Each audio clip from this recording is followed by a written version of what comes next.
Razia Patuh Musi 2020 dilakukan di anggota Satlantas Polrestabes Palembang di Jalan Gubernur Haji Bastari Jakabaring pada Sabtu dalu. Juru razia ini puluhan pengendara motor yang melanggar peraturan lalu lintas seperti tidak bawa surat penyurat sama tidak pakai helm, ngetahui petugas langsung putar arah dengan lawan arus.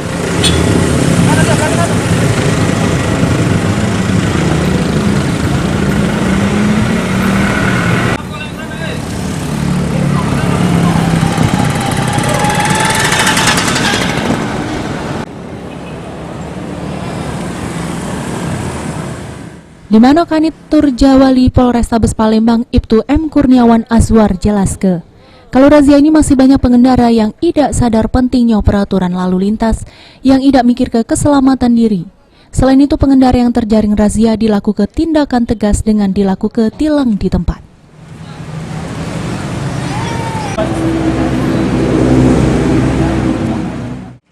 Salah satu rangkaian dari operasi patuh Musi 2020. Jadi untuk targetnya adalah pengemudi yang tidak memakai helm, kedua pengemudi yang tidak memakai safety belt, kemudian ketiga pengemudi yang melawan arus.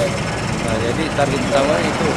Untuk malam ini banyak terjaring motor yang tidak memenuhi syarat atau kelengkapan surat di jalanan, jadi kita amankan beberapa kendaraan.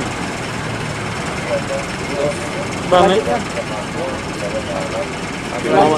beberapa motor yang diamankan ini? Ada beberapa Pak, sekitar 20-an. Puluhan Pak? Ya, puluhan. Ini banyak yang tidak masker diamankan juga Bang? Yang tidak memakai masker itu kita berikan himbauan Pak. Jadi untuk masker, memakai masker kita. Razia Patuh Musi 2020 ini bakal dilakukan sampai 20 hari ke depan, sehingga menghimbau sama warga taat peraturan lalu lintas supaya tingkat kecelakaan berkurang. Irawan Pal TV.